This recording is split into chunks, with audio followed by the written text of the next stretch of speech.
ایسا ہوتا ہے کہ نہیں ہوتا ہے؟ بھائی پیچھے تک پوچھ رہا ہوں نوجوان دوستوں، بھائی جو رک گیا ہے وہ یہاں سے پہنچائیے. یہی تو ہے نا جناب کہ جو رک گیا ہے یہاں سے پہنچائیے. پروردگار تو نے نظام بنایا کہ جو عمل یہاں سے رہ گیا ہے وہ تو اکاؤنٹ ہمارا بند نہیں کرے گا، ہماری لائق اولاد یہاں سے پہنچاتی رہے گی. آواز پروردگار آئی، کچھ چیزیں ہیں جو یہاں سے پہنچے گی، کچھ چیزیں وہ ہیں جو خود لے کے جانی ہے، یہاں سے نہیں پہنچے گی چاہے جتنی کوشش کر لو.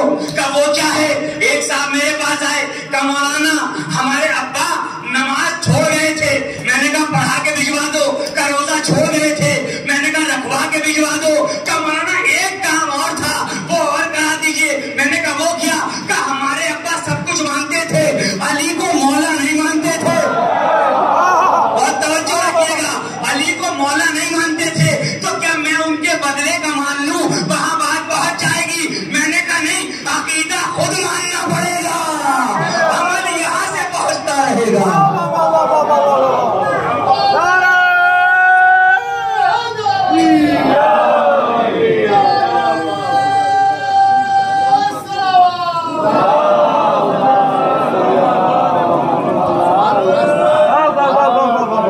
مل کے سلوات پڑھیے محمد والے.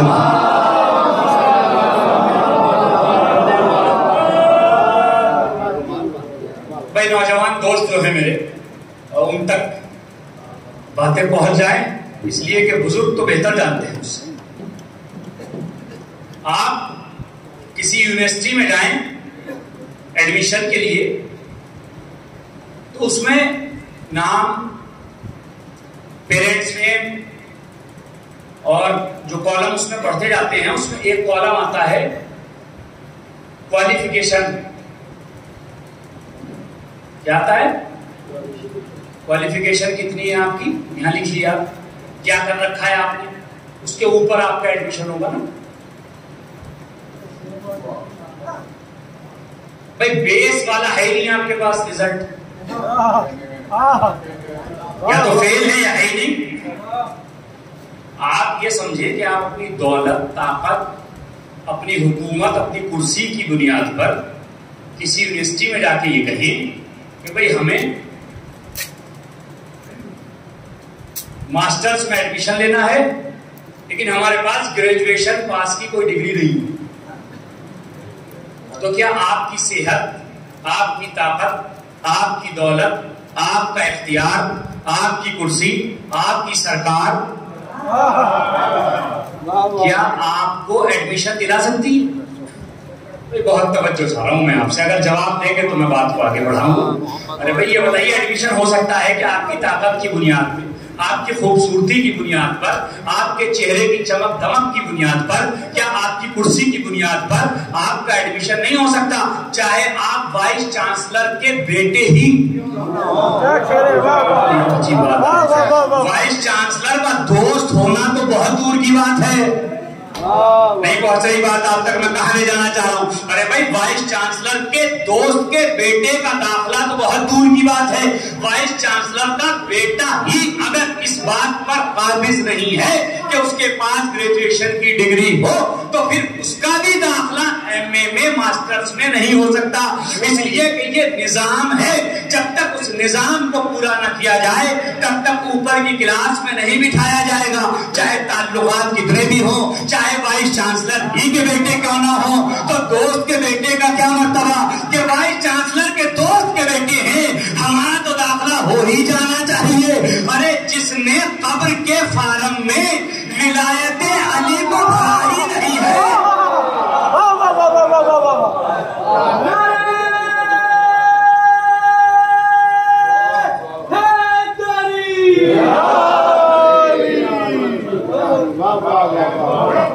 میں نے تو آپ سے کہا نہیں تھا کہ آپ نعرہ لگائیے، آپ نے خود ہی لگایا تھا.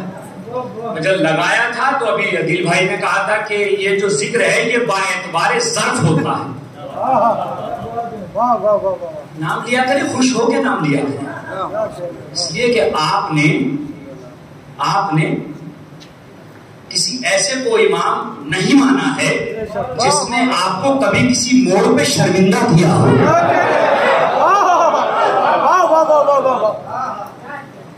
میرے مولا کے کریکٹر میں ساری کائنات میں کوئی نقطہ نہیں لگا سکتا. دشمن بھی تعریف کرتا ہوا نظر آ رہا. کیوں؟ اس لیے کہ کمال کردار مولا کائنات ہے. مولا فرماتے ہیں کہ یہ ہمارا نام لینے اور سننے اور پڑھنے کے بعد جو چہرے پہ مسکراہٹ آتی ہے یہ انہی ماں باپ کا اثر ہے جن کی مجلس تم کر رہے ہو. کتنے لوگ ہیں آپ یاد ہی کہیے ان کا چہرہ تھوڑا ہو جاتا ہے ایسے. اچھا ہمیں بالکل بھی ناراضگی نہیں ہوتی. آپ ادھر بھی کر لیجئے, ادھر بھی کر لیجئے, اور ادھر بھی کر لیجئے, اور پیچھے بھی کر لیجئے. ہمیں کیا فرق پڑتا ہے بھائی؟ اس لیے کہ ہم نے مولا علی کو کسی کی ضد پہ تھوڑی مانا ہے. ہم نے مولا علی کو نہ کسی کو چڑھانے کے لیے مانا ہے, نہ کسی لڑائی جھگڑے میں مانا ہے, نہ کسی ضد میں مانا ہے. ارے جس رسول کے کہنے سے ہم نے اللہ کو مانا ہے,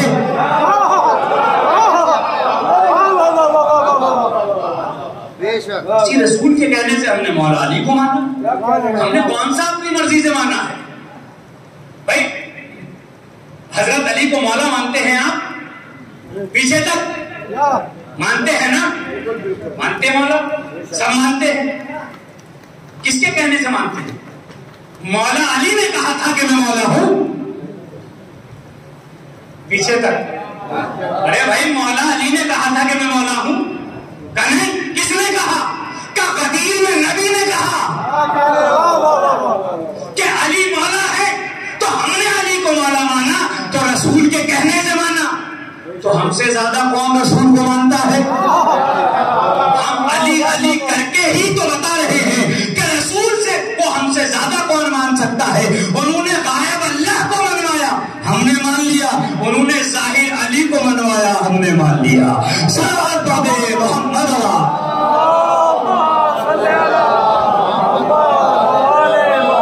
ایک اور صلوات پڑھیے مل کے محمد وال.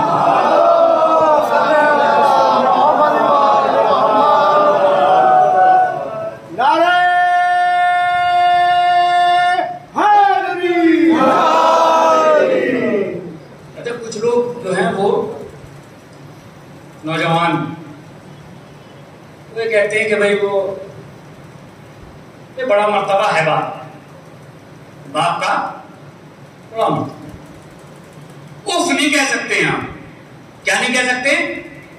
نوجوان بھائی جو بچے بیٹھے ہوئے جو کیا نہیں کہہ سکتے؟ اف. بھائی اف نہیں کہہ سکتے تو اس سے آگے تو کچھ ہے ہی نہیں. تو سب سے چھوٹی کیٹیگری ہے الفاظ کی, اف نہیں کہہ سکتے.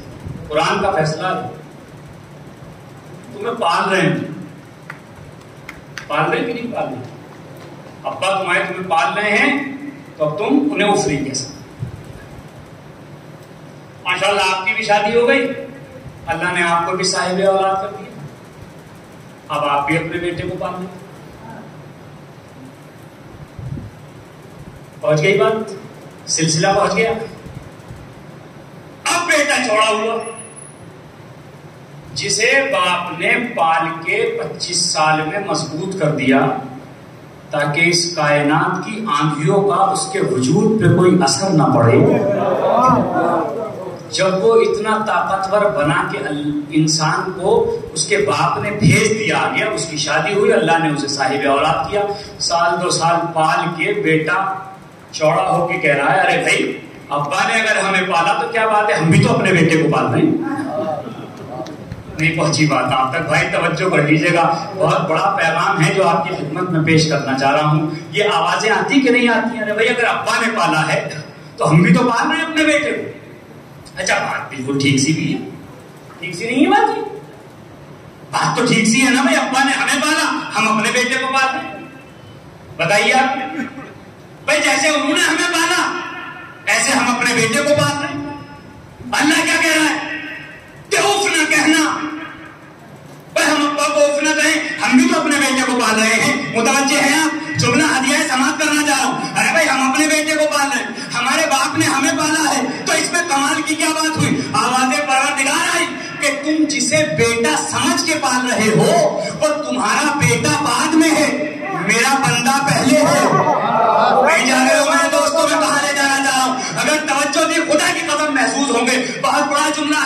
باپ کی خدمت پہ ہدیہ کرنا ہے. اللہ کیا کہہ رہا ہے؟ میں نے کیا کہا؟ اسے اف نہ کہنا، یہ تمہارا باپ ہے، یہ تمہارا باپ ہے، اسے اف نہ کہنا. کیوں؟ اس لیے کہ جسے تم بیٹا سمجھ کے پال رہے ہو وہ تمہارا بیٹا بعد میں ہے، پہلے میرا بندہ ہے جو میرے بندے کو پال رہا ہے. میں نہیں چاہتا کہ جس سے میں پلوا رہا ہوں پلنے والا اسے آنکھیں دکھائے.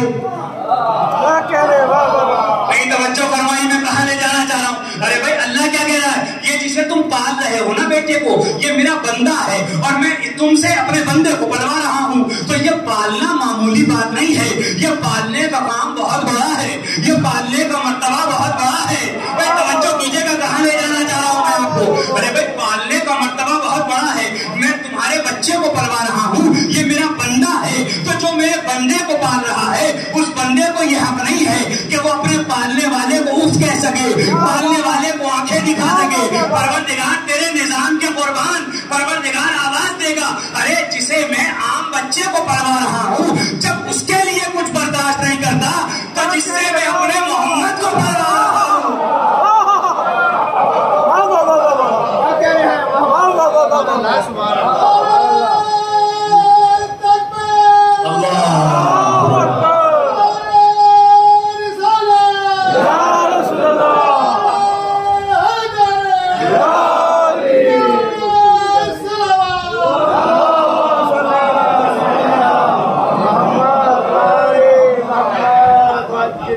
بتائیے مجھے تو سیدھا سا ایک فیکٹ ہے، اس کی سچائی ہے، اس میں کچھ سمجھ پریشان ہونے والی تو بات ہی نہیں کہ آپ کسی کا مذہب طے کرنے لگے.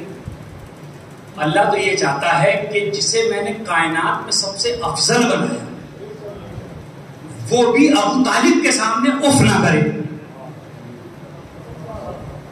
اللہ کہہ رہا ہے نا کہ جس سے پلواؤں گا پلنے والے سے کہوں گا کہ اف نہ کہنا. نہیں پہنچی بات آپ تک. حضرت ابو طالب کی شان کو ملاحظہ فرمائیے. ارے جو نبی سارے نبیوں کو بخشوائے گا جب اسے یہ حق نہیں ہے کہ ابو طالب کو اف کہے تو کسی مولوی کا فتویٰ کیا کارگر ہوگا؟ جی بھائی اللہ کے نبی کیوں آئے تھے؟ اللہ کے نبی کیوں آئے تھے اس دنیا میں؟ مسلمان بنانے آئے تھے. کیا بنانے آئے تھے؟ مسلمان بنانے آئے تھے تاکہ سیدھے راستے پہ آدمی آ جائے، اسلام کو قبول کرے، ایک اللہ کو مانے، اس کی عبادت کرے، اس کے سوا کوئی معبود نہیں. اسی لیے تو آئے تھے. جی یہی تو پیغام تھا نا اللہ کا جو نبی دینے آئے تھے. حضور کو جس نے مانا کیا اس نے نبی کی سیرت پہ عمل کیا؟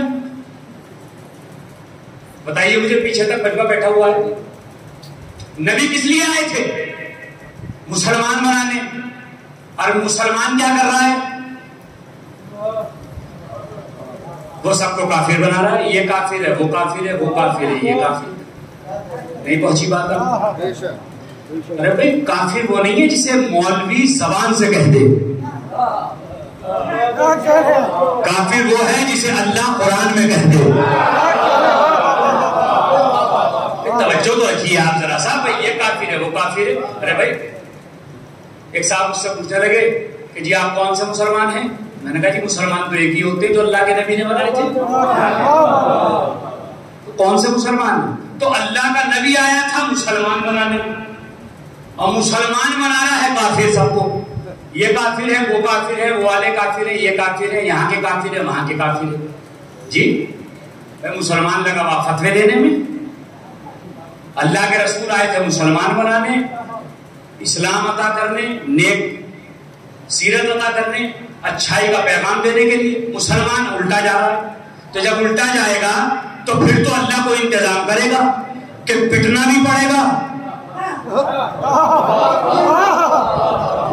اور اللہ تمہیں بولنے بھی نہیں دیتا. کیوں؟ اس لیے کہ تم کافر کو کافر نہ کہو. کافر کو پیچھے تک کافر کو کافر نہ کہو. میں نے کہا کیوں؟ کب پتہ نہیں کہ مسلمان ہو جائے. تو میں نے کہا جناب مسلمان کو مسلمان نہ کہو. نہیں جاگ رہے ہو دوستوں میں کہاں لے آئے آپ؟ انہوں نے قانون بنایا کافر کو کافر نہ کہو، پتہ نہیں کب مسلمان ہو جائے. ارے بھائی تو مسلمان کو مسلمان نہ کہو.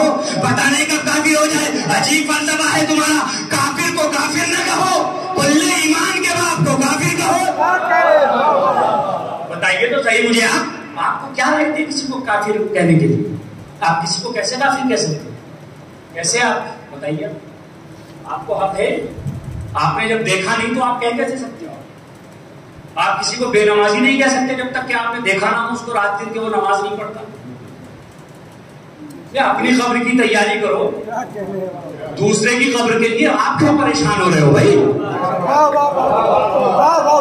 یہ پہنچی بات آپ تک میں کہاں لے جانا چاہ رہا ہوں؟ دوسرے کے عمل کی تحقیقات میں نہ لگیے، اس کے لیے اللہ نے آپ کو معین نہیں کیا 2 فرشتے بٹھائیں، آپ خامہ خواہ ان کے کام میں اڑچنے ڈالتے رہتے ہیں۔ نہیں پہنچ رہے آپ میں کہاں لے جانا چاہ رہا ہوں بھائی، ذرا سا مسکرا کے سن لیجیے، یہ باتیں تو مجھے کہنی ہے۔ ارے بھائی آپ کسی کا ویڈیو کیمرہ لگا کے اس کی نقل و حرکت پہ آپ کیوں نظر رکھ رہے ہیں؟ جب اللہ نے 2 فرشتے پہلے بٹھا دی، ادھر سے لکھتا رہے گا ادھر سے گناہ لکھتا رہے گا، آپ کو پریشانی کیا ہے؟ اس کا تو لکھا جا رہا ہے۔ مسئلہ ہے یقین کا، جسے ان فرشتوں پہ یقین ہو جائے وہ اپنے عمل پہ توجہ دیتا ہے۔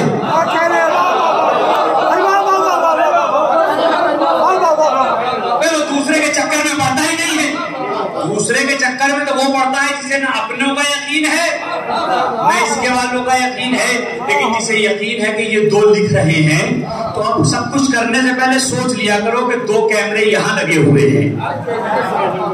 آپ سوچیے، آدمی اسی چکر میں اسی فراق میں لگا ہوا ہے کہ فلاں صاحب کیا کر رہے ہیں، فلاں صاحب کے ہاں کیا ہو رہا ہے۔ ارے بھائی فلاں صاحب کے ہاں جو ہو رہا ہے وہ اپنا حساب اپنی قبر میں دیں گے، آپ کو نہیں دینا ان کا حساب، آپ کو تو اپنا دینا ہے۔ ہاں کوئی بات مجمع عام پہ ہونے لگے، سڑک پہ ہونے لگے، امام بارگاہ میں ہونے لگے تو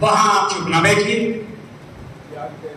اس لیے کہ کیمرے کے سہارے سے ہی پولیس چور کو پکڑتی ہے۔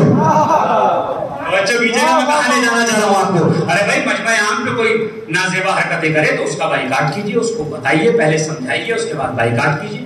لیکن اگر کوئی گھر میں ہے آپ خواہ مخواہ اس کے بارے میں انومان لگا لیں، جی انومان تو ان کے غلط ہو جاتے ہیں جو 50 سال پڑھ کے سائنٹسٹ بنے ہوئے ہیں نا، وہ 2007 میں دنیا کو ختم کر رہے تھے، 22 آ گیا ابھی تک۔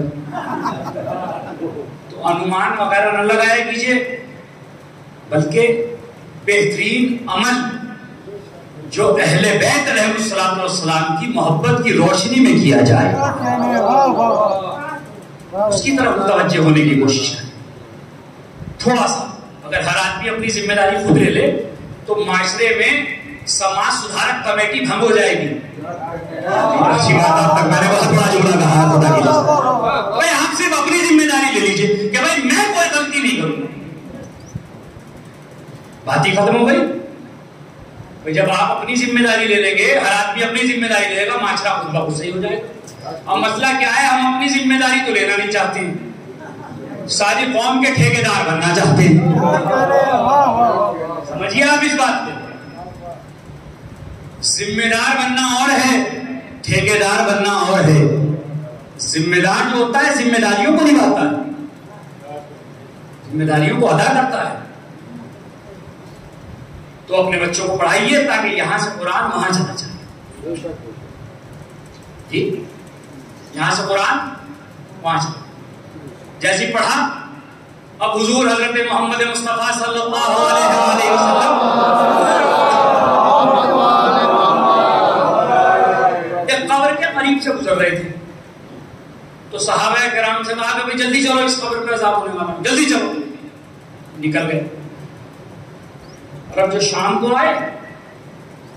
جو آئے تو صحابہ نے نبی سے بھی تیز بھاگنے کی کوشش، آگے دوڑ گئے، نبی سے آگے نکلنے کی کوشش کی۔ نبی نے کہا کہاں جا رہے؟ کہا سرکار صبح تو کہا تھا، کہا صبح ہی تو کہا تھا، ابھی تو نہیں کہا ہم نے کچھ۔ دیکھیے لکیر کا فقیر نہیں ہونا چاہیے آدمی کو کہ جب ایسا کہا تھا تو اب ایسا ہے، نہیں، حالات بدلتے تو ہوتا ہے۔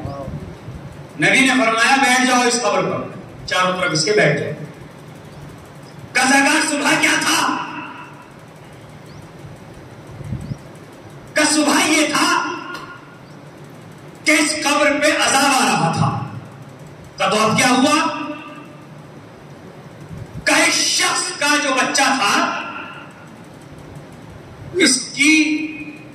مرحوم کی زوجہ نے اس کو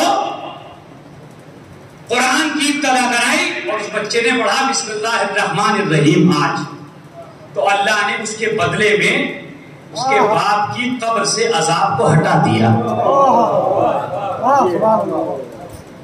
پہنچ گئی بات آپ تک؟ بسم اللہ پڑھی نا، قبر سے عذاب ہٹ گیا، عذاب ہٹ گیا نا۔ ارے سرکار ابو طالب کو کیا پہچانے گی یہ دنیا کہ اگر ایک بچہ اپنے باپ کے لیے بسم اللہ پڑھ دے تو اس کی قبر پہ سے تو عذاب ہٹ جائے، اور جس کا بیٹا قرآن بھی سنائے۔ نہیں جاگ رہے ہو میرے دوستو؟ میں بہانے جانا چاہ رہا ہوں آپ کو۔ ارے بھائی نہیں، بات کو ذرا سا مکمل، بھائی جس کے سینے میں قرآن ہے وہ جہنم میں تو نہیں جائے گا؟ نہیں جائے گا، اس کے سینے میں قرآن ہے۔ اب یہ پتہ کیسے لگے سینے میں ہے یا نہیں؟ بھائی ہر پڑھنے والا کہہ رہا ہے میرے سینے میں ہے قرآن، بہت معذرت کے ساتھ، بھائی آپ پڑھ رہے ہیں قرآن، آپ سمجھ رہے ہیں میرے سینے میں ہے قرآن، میں پڑھ رہا ہوں، میں سمجھ رہا ہوں، بھائی طے کیسے ہو سینے میں قرآن ہے؟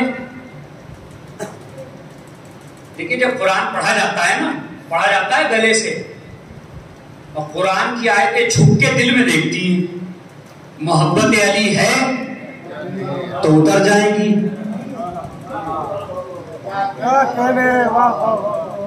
محبت علی ہے تو اترے گی، پڑھتے رہو۔ اب نول کشور قرآن چھاپ رہا ہے تو کیا ہو گیا اس سے؟ بھائی توجہ ہے نا آپ کی، میں کیا کہنا چاہ رہا ہوں؟ ارے بھائی اگر کہیں سے کوئی قرآن چھپ رہا ہے تو اس سے کیا ہوگا؟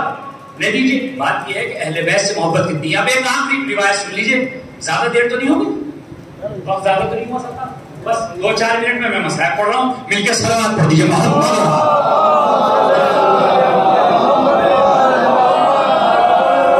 بھائی ایسی صلوات چاہیے، اور جب صلوات بلند ہوتی ہے تو ہم سب کے مرتبے بھی اللہ کی بارگاہ میں بلند ہو جاتے ہیں۔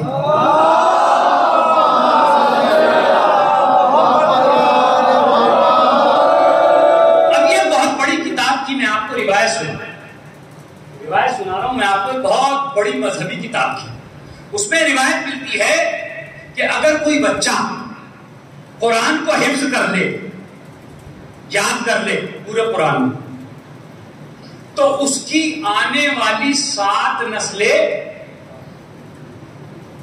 بخشی جائیں گی۔ قرآن کا یہ مرتبہ ہے، اور 7 پچھلی اور 7 میرے ساتھ رہیے گا ذرا سا، اگر کوئی قرآن کو حفظ کر لے، یاد کر لے، تو کیا ہوگا؟ 7 پچھلی اور 7 اگلی سب بخشی جائیں گی، ٹھیک ہے؟ یہ روایت ہے، اگر کوئی حفظ کر لے 7 پچھلی 7 اگلی اللہ کی بارگاہ میں بخشی جائیں گی۔ جو ان کی نماز روزے کی کمی ہوگی، حج کی کمی ہوگی، تو یہ جو بچے نے قرآن یاد کیا ہے یہ سب پورا کرا دے گا، ورنہ کیسے بخشی جائیں گی صاحب؟ بتائیے آپ۔ اس کا مطلب یہ ہے کہ یہ قرآن کا کمال ہے کہ 7 اگلی بخشی جا رہی ہے، 7 پچھلی بخشی جا رہی ہے۔ اب اس یاد کرنے والے پہ تھوڑی سی توجہ دیجیے آپ، جس نے یاد کیا ہے قرآن، اس سے پوچھئے فلاں آیت کا مطلب کیا ہے، کہے گا پتہ نہیں۔ کا بیچ میں سے سناؤ، کا نہیں سنا سکتے۔ کہ جو آیتیں ہیں قرآن میں، یہ بتاؤ کون سی مکے کی ہیں، کون سی مدینے کی ہیں، کون سی آیت کہاں نازل ہوئی، کون سی آیت کیوں نازل ہوئی، کون سی آیت کس کے لیے نازل ہوئی؟ انہوں نے کہا مولانا مجھے یہ نہیں پتا کون سی آیت کہاں نازل ہوئی، کون سی آیت کب نازل ہوئی، کون سی آیت کس کے لیے نازل ہوئی، میں تو اللہ کا کلام ہے اور میں نے اسے یاد کر لیا، بس اتنا مجھے پتا ہے کہ یہ کلام اللہ کا ہے، شروع شروع سے یاد کیا، الحمد سے والناس کی سین تک پورا یاد کر لیا، شروع سے سناتا چلا جاؤں گا اور میں والناس کی سین پہ ختم کر دوں گا. یہ مجھے قرآن یاد ہے. اللہ اس کے بدلے میں اعزاز دے رہا ہے کہ 7 اگلی بخشی جائیں گی، 7 پچھلی بخشی جائیں گی. ارے میں تمہیں کوئی ایسا قرآن سنانے والا بتاؤں جو یہ جانتا ہو کون سی آیت کہاں نازل ہوئی، کون سی آیت کس کے لیے نازل ہوئی، کون سی آیت کب نازل ہوئی، کون سی ناسخ ہے، کون سی منسوخ ہے، جو پیدا ہوتے ہی قرآن سنا رہا ہے. سوچو ان کے ماں باپ کا مرتبہ کیا ہوگا. صلوات پڑھ دے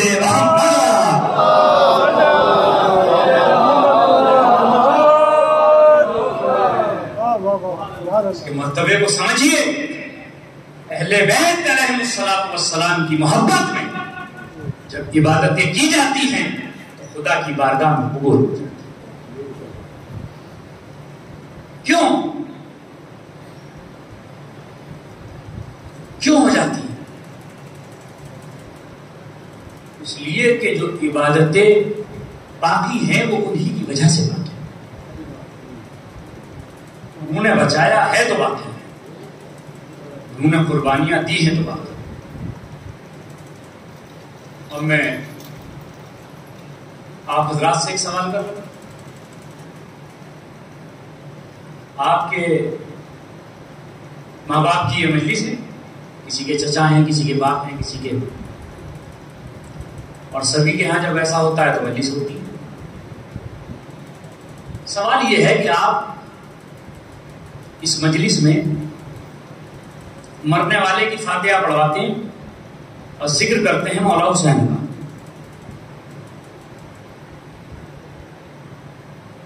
کیوں یاد کرتے ہیں آپ انہیں؟ یہ مجلس تو ہمارے ابا کی ہے، ہمارے چچا کی ہے، ہماری پھوپھی کی ہے، ہماری خالہ کی ہے، انہیں کو یاد کر لیا جائے. تو بس فاتحہ پڑھوا دی، ذکر تو اہل بیت کا ہوگا بس، اور کسی کا نہیں ہوگا. معلوم ہے اس کی وجہ کیا ہے؟ اس کی وجہ یہ ہے کہ رخصت آخر جب میرے مولا خیمہ سید سجاد میں آئے، کپڑوں پہ خون لگا ہوا ہے، میرے چوتھے امام کو ہلا کے ایک جملہ کہا، میرے لال اپنے بابا کا آخری سلام لے لو، میں مقتل کی طرف جا رہا ہوں. مرتبہ نقاہت کے عالم میں میرے چوتھے امام نے پوچھا، اے بابا اینا امی العباس، میرا چچا عباس کہاں چلا گیا جو آپ کو مقتل میں جانا پڑ رہا ہے؟ اینا اخیل اکبر، ارے میرا بھیا علی اکبر کہاں گیا؟ اینا قاسمہ، ارے قاسم کہاں چلے گئے؟ اونو محمد کہاں چلے گئے؟ جب سب کو پوچھ لیا تو میرے مولا نے کہا، میرے لال علی اصغر بھی خیمے میں نہیں رہے. اجرکم اللہ. خداوند عالم آپ کی اس عبادت کو قبول فرمایا. آپ کی آوازیں بلند ہو گئی، کہ مجلس ادا ہو گیا. عزیزو رونے میں تکلف نہ کیا کرو، پتہ نہیں اگلی مجلس نصیب ہو یا نہ ہو، آدمی دل کھول کے گریا کر لے، فاطمہ کو ان کے لال کا پرسہ دے دے. ہاں عزیزو ایک مرتبہ کہا، میرے لال یہ دین تمہارے حوالے، یہ شریعت تمہارے حوالے، یہ قافلہ لے کے تمہیں جانا ہے. اپنے ذہن میں جملہ رکھنا کہ آپ کو مجلس میں امام حسین ہی کیوں یاد رہتے ہیں. آپ اپنے بزرگوں کا ذکر کرتے ہیں مگر سب سے زیادہ ذکر مجلس میں مولا حسین کا ہوتا ہے. اس کی وجہ کیا ہے معلوم ہے؟ اس لیے کہ جب میرے مولا نے کہا، میرے لال سید سجاد بڑی ذمہ داری آ گئی تمہارے کاندھوں پر، ارے کربلا سے شام غریبہ آ جائے گی، اس کے بعد کربلا سے کوفہ، کوفے سے شام، شام سے کربلا، کربلا سے مدینہ تمہیں جانا ہے اور یہ سختیاں تمہیں برداشت کرنا ہے. میرے لال جب لٹ کے مدینے پہنچو تو میرے شیعوں سے میرا سلام کہہ دینا. اجرکم اللہ. عزیزو آپ کو یاد کیا تھا نا، تو پھر ہم اسی لیے تو مولا کو یاد کرتے ہیں کہ میرے مولا نے اس وقت میں ہمیں یاد رکھا، ہم ہر وقت میرے مولا آپ کو یاد رکھیں گے. میرے شیعوں سے میرا سلام کہہ دینا اور ان سے کہنا، شیعتی ما ان شربتم معاذ بن فاذکرونی. ارے میرے چاہنے والوں جب بھی پانی پینا میری پیاس کو یاد رکھنا، اس لیے کہ انا قتیل الابرار. ارے مجھے رلا رلا کے ذبح کیا گیا، مجھے پیاسا ذبح کر دیا گیا. ارے میں پیاسا اس دنیا سے چلا گیا. یہی وجہ تھی کہ میرے چوتھے امام کے سامنے جب بھی پانی آتا تھا تو تڑپ تڑپ کے گریا کرتے تھے, ہائے میرا بابا میرا سا چلا گیا. اجرکم اللہ, خدا کوئی غم نہ دے سوائے غم اہل بیت کے. عزیزو 2-3 جملے ہیں اور مجلس تمام ہے. آپ کی آوازیں بلند ہو گئی, حق کے مجلس ادا ہو گیا. ہاں عزیزو, مرتبہ سید سجاد کے سامنے کھانا آیا, آنکھوں سے آنسو جاری ہو گئے. ارے کربلا سے لے کر کوفہ, شام تک میرے بچے چھوٹے چھوٹے بھوکے پیاسے فاقوں کے ساتھ ارے بے کجاوا اونٹوں کی پشت پہ باندھ کے لائے گئے. کھانے کو دیکھتے تھے روتے تھے, پانی کو دیکھتے تھے روتے تھے. مرتبہ منہار نے پوچھا مولا شہادت تو آپ کی میراث ہے. تو مرتبہ میرے مولا فرماتے ہیں ارے ایک بات بتاؤ, حضرت یعقوب کے 12 بیٹے تھے, ایک آنکھوں سے غائب ہو گیا تھا تو اتنے روئے تھے کہ آنکھیں سفید ہو گئی تھی. آئے میرے تو 18 بنی ہاشم مارے گئے, میرا بھیا علی اکبر مارا گیا, ارے میرے قاسم و محمد مارے گئے, میرا بابا حسین مارا گیا. منہال کہتے مولا شہادت تو آپ کی میراث ہے. مرتبہ مولا سجاد فرماتے ہیں اب بھی منہال تو نے انصاف نہ کیا. ارے شہادت ہی تو ہماری میراث ہے. ارے کیا یہ بھی ہماری میراث ہے کہ مائیں بہنیں بیدا شرابیوں کا دربار, شرابی بیٹھے ہوئے ہیں, ہماری مائیں بہنیں کھڑی ہوئی ہے, منادی ندا دے رہا ہے قافلہ دیکھو. اسی لیے میرے مولا نے کہا تھا سب سے زیادہ مصیبتیں شام میں پڑی. انا للہ و انا الیہ